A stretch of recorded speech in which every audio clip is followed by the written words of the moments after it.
Hi everyone, for today's video, we will solve quadratic equations by using the quadratic formula.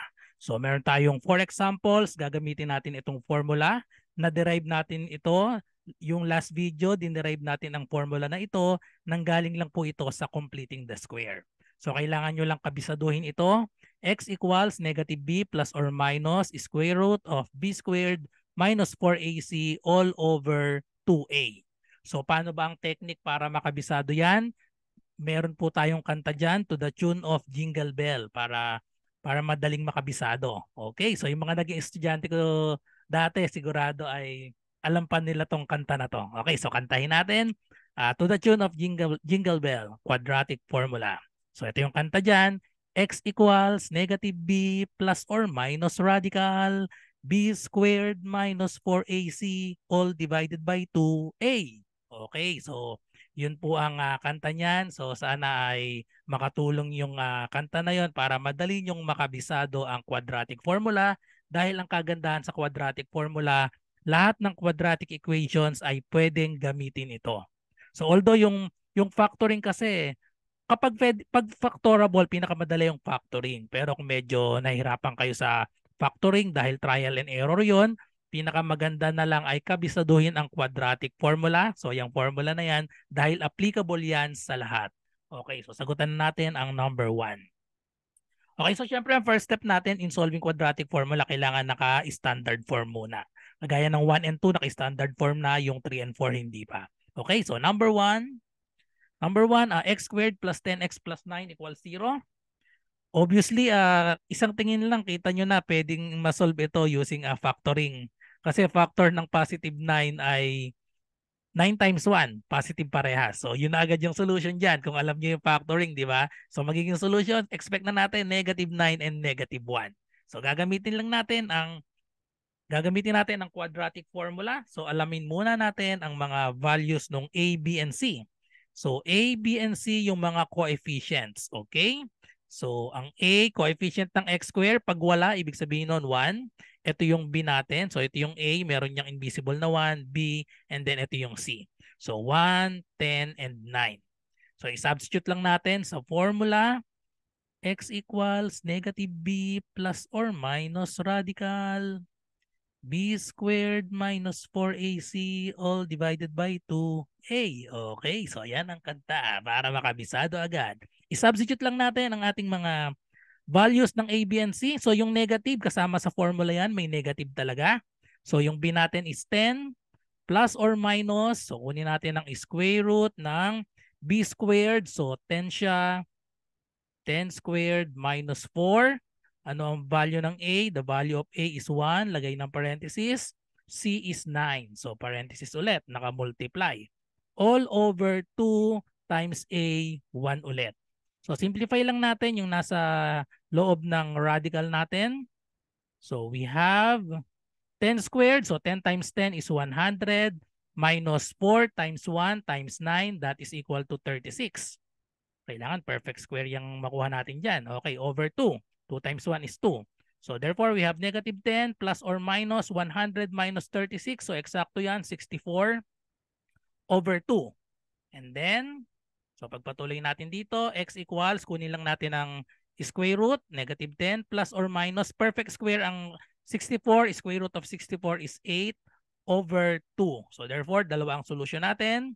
Paghiwalayin lang natin, unahin natin yung plus, negative 10 plus 8 over 2. And then yung kabila naman is negative 10. Yung minus naman, minus 8 over 2. So therefore, we have negative 10 plus 8. So we have negative 2 over 2. So therefore, x or pwede nilagay natin x sub 1 is negative 1.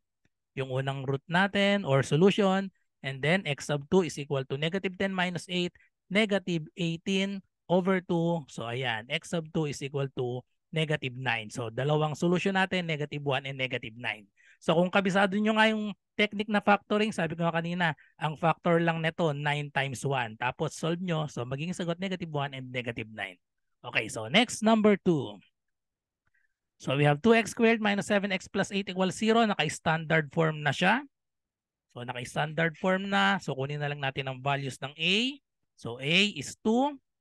B is equal to, kasama yung sign, negative 7. C is equal to positive 8. Then sulat ang quadratic formula, x equals negative b plus or minus radical b squared minus 4ac all divided by 2a. Okay, so yan, may kanta pa tayo para makabisado. I-substitute natin ang mga given. B is negative 7, pero tandaan itong negative kasama sa formula talaga yung negative. So then tsaka natin isulat yung b. So magiging dalawa, negative of negative 7. Plus or minus, so isulat lang, b squared, so negative 7 squared minus 4, and then a is positive 2, and then c is positive 8. All over 2 times a, which is another 2. Then simplify negative of negative times negative 7, that is positive 7. Plus or minus, so kuhanin natin ang square root or square pala natin. Negative 7 times negative 7, so square ito, is equal to 49. Minus 4 times 2, that is 4 times 2, that is equal to 8 times 8, so we have 64. Over 2 times 2, we have 4. So magkakaroon tayo dito ng imaginary. So 7 plus or minus 49 minus 64. So mas malaki yung 64. So therefore, isubtract natin. 64 minus 49 dapat. 14. Ito maging 5. 5 minus 4, 1. 14 minus 9. We have 5. So this is negative 15 over 4. So kapag yung square root natin ay negative 15, so tandaan imaginary yan. So gagamitin natin yung definition ng imaginary, square root of negative 1 is equal to I. Okay, so yan yung symbol para sa negative. So magiging sagot natin x equals 7 plus or minus. So pwede natin itong isulat as square root of negative 1 times square root of 15 para maihiwalay natin yung negative 1 dahil square root of negative 1 is I. Okay, so over 4. Okay, so therefore, dalawa yung solution natin. Yung una is 7 plus, so pwede natin isulat square root of 15 times I. Or yung minsan yung I nilalagay dito sa unahan. So depende sa inyo. Basta kapag nilagay nyo dito sa last part yung I, kailangan yung square root hanggang dito lang sa 15. Tapos naka-multiply siya sa I. Or kaya nga yung iba ang ginagawa, inuunan na lang yung I. So magiging I is square root of 15. So parehas lang naman yon over 4. Okay? And then yung isang root natin is, or isang solution, yung minus naman, 7 minus I is square root of 15 over 4. So ito yung dalawang solution natin. Imaginary ang solution natin dito sa quadratic equation natin. Dahil yung radicand natin, ang naging sagot ay negative. Okay? So tandaan, basta may negative yung nasa loob ng square root, gagawin lang natin yung square root of negative 1 ay I. Tapos kapag hindi perfect square, kagaya nito, square root of 15, hindi eksakto, hindi na natin kailangang i-calculator yan. So ito na yung final answer natin.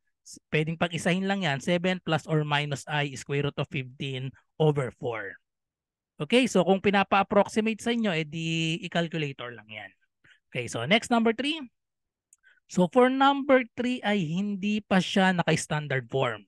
So kailangan naka-standard form tayo. Yung 4m squared, pwede naman ito yung ilipat natin sa kabila, or ito namang 4m minus 1, pwede rin sa kabila. Pero mas maganda kasi kapag positive na yung m squared natin. So itong 4m ang ilipat natin. 4m tsaka negative 1. So tandaan, kapag naglilipat, nababago ang sign. So magiging siyang 4m squared. 4m, pag nilipat sa kabila, magiging minus 4m. Ito namang negative 1, pag lumipat sa kabilang side, magiging positive 1, equals na siya sa 0. Okay, so ngayon, nasa standard form na siya. So kunin natin ang value ng A, B, and C. A is coefficient of m squared, so we have 4. B is equal to the coefficient of m, negative 4. And then C is the constant, positive 1. Then i-substitute sa quadratic formula. X equals negative b plus or minus radical b squared minus 4ac all divided by 2a. Okay, so i-substitute natin ang mga values natin. We have negative of negative 4. So dalawang negative yan. Plus or minus square root of b squared. So we have negative 4 squared minus 4 and then AC. So ang A natin is 4 and then ang C natin is 1. Okay, all over 2 times A which is 4. Then simplify lang natin. Negative of negative 4, that is positive 4 na siya. Plus or minus is square root of negative 4 times negative 4. So that is positive 16. Minus 4 times 4 is 16. Times 1, 16 pa rin. Okay, so 0. Then 2 times 4, we have 8. Then simplify natin. So therefore, x is equal to 4. Etong value natin dito, plus or minus, is square root of 16 minus 16. So 0 na lang yun. Square root of 0 ay 0 pa rin. Okay, so halimbawa, nilagyan natin ng square root. Tapos pwede na nating hindi isulat ito kasi 0 nga. Plus or minus 0. So wala na yan. So therefore, ang solution natin ay isa lang. Kasi na-cancel na itong 0. So magiging answer na natin ay 4 over 8, which is kapag ni-lowest term natin ay equal sa, divide natin parehas sa 4. So final answer is 1/2, or in decimal that is 0.5. Okay, so last number, number 4. So itong number 4 natin ay hindi pa siya naka-standard form, so i-simplify lang natin. Gawin nating standard form, so 2r minus 4 plus r squared. Itong negative 2, i-distribute lang natin yan. So kopyahin lang natin itong left side, pero i-arrange na natin in descending order dapat. So unahin natin yung r squared. Sumunod itong 2r, so plus 2r, then negative 4, equal, so distribute negative 2 times r, we have negative 2r, negative 2 times negative 1, that is positive 2. Tapos itong dalawa ay ilipat natin sa kabilang side.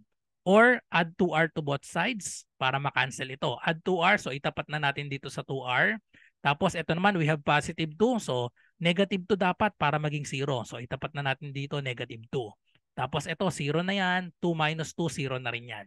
Then combine lang natin to. So we have r squared, 2r plus 2r. So we have positive 4r. And then negative 4 minus 2, we have negative 6. So equals 0.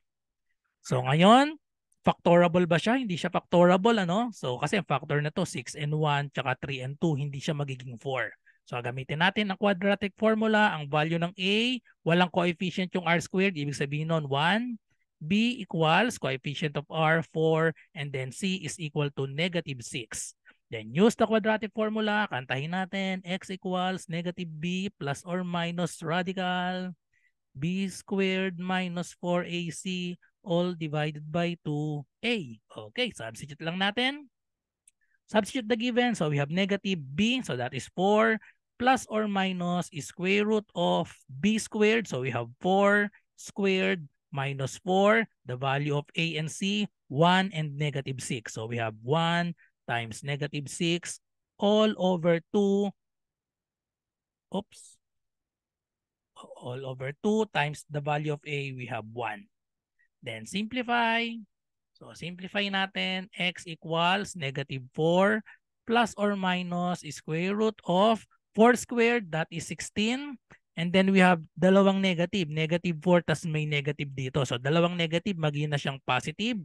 4 times 6, that is equal to 24. Okay, over 2 times 1, that is equal to 2. So simplify natin, negative 4 plus or minus square root of 16 plus 24. So pwede nang i-mental yan. 16 plus 24, that is equal to 40 over 2. So kapag ganitong square root of 40, pwede nang hindi calculator to, i-simplify na lang natin square root of 40. Ipa-factor natin tong 40 such that yung isang factor ay perfect square. So ano ba yung mga perfect square? Yan yung 1 squared, 2 squared, 3 squared, 4 squared, 5 squared, and so on. So ano bang factor ng 40 na may perfect square? Meron niyang factor na 4 square. Ang 4 square ay 4. So 40, di ba? 4 times 10 siya. So i-factor out natin yan, or i-factor natin. So we have negative 4 plus or minus yung square root of 40, gagawin nating 4 times 10. Okay, so tapos kukunin natin yung square root ng 4, which is 2. So kunin natin ang square root ng 4. So we have negative 4 plus or minus square root of 4 is 2. Pag lumabas siya, magiging 2 na lang, and then may iwan yung 10 sa loob ng square root dahil hindi perfect square over 2. So tapos, So pwedeng final answer na ito, i-divide na lang natin. So last step na tayo, i-divide natin yung 4, 2, tsaka 2 sa 2. So distribute lang natin. Negative 4 divided by 2. So pag ganyan lang yan, i-divide natin. Negative 4 divided by 2, we have negative 2 plus or minus 2. So 2 divided by 2, pwedeng i-cancel out na lang. So we have negative 2 plus or minus square root of 10. So yan na yung dalawang roots natin, yung isa positive, yung isa negative. Okay, so negative 2 plus square root of 10 and then yung isa naman negative 2 minus square root of 10. Again, kapag halimbawa nasa test nyo ito, nasa choices ay mga decimal, ika-calculator lang natin itong square root of 10. Okay, so that's all. So I hope nagustuhan nyo ang explanation ko para sa solving quadratic equations using the quadratic formula. So thank you for watching. Kung meron kayong math question ay i-comment nyo lang po sa aking channel, pwede sa aking FB group or i-DM nyo ako sa aking messenger. So ayan, hanapin nyo lang ako sa Facebook, RJ Enseñado. Okay, so that's it. So thank you for watching again. Bye-bye and God bless.